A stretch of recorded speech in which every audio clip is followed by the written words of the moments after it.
Let's go make our Gingham Glory quilt block. But first, always remember to share this so it will save to your profile and you can find it when you're looking for it again later. This might be one of the easiest quilt blocks ever to create because it's only 9 blocks and they're all solid. So you just have 9 quilt blocks and they're pretty big. We're making this 18-inch size, but the cutting sheet tells you how to make 8, 9, 10, 12, 15, and 18-inch sizes. We're making the 18-inch size because all of my appliques are cut 18 by 18, and many of my students put something similar to this in between their appliques. So the first thing I'm going to do is lay out what I want my block to look like. How exactly am I 1 piece short? I don't know how that happened and I couldn't find it, so we're just replacing our 2 blue blocks with these. Now, this is what we want our block to look like. So I'm going to pick my pieces up just like this. Now, I'm not going to put a clip at the top of these like I always do because it's alternating color, so I should be able to keep them separated. I'm going to take the first one, fold it over, pretty side to pretty side. I'm going to sew that right here. Straight stitch, 1/4 inch seam, back stitching when I start and when I stop because my grandma said so.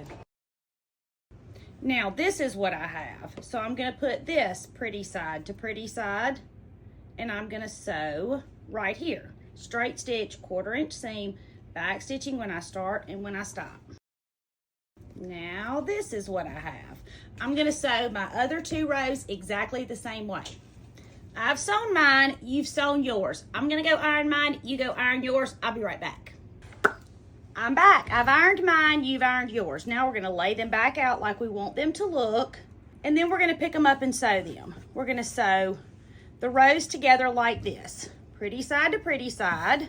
We're gonna line up our seams, pinch it, pleat it, pull it, whatever you have to do to get them to line up, and don't yell at me. If you don't wanna do that, don't do it. I'm just telling you, if it's off just a little bit, it only gets worse. So make sure every seam matches. We're gonna sew this with a straight stitch and a 1/4 inch seam. We're gonna get the 1/4 inch seam by following the edge of our fabric with the edge of our presser foot. Do not look at your needle, just watch your fabric and your presser foot. Okay, now we've sewn these. Now we're gonna sew the third one on. We're gonna sew it the same way. Pretty side to pretty side, straight stitch, 1/4 inch seam, back stitching when you start and when you stop. Yes, make sure your seams match.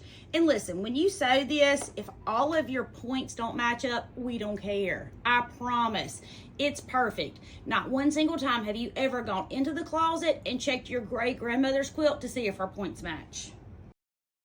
Okay, I've sewn mine, you've sewn yours. I'm gonna go iron mine, you go iron yours. I'll be right back. I'm back.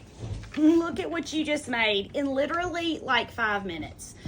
Less than 5 minutes if you cut all your pieces right, unlike me where I was missing a piece.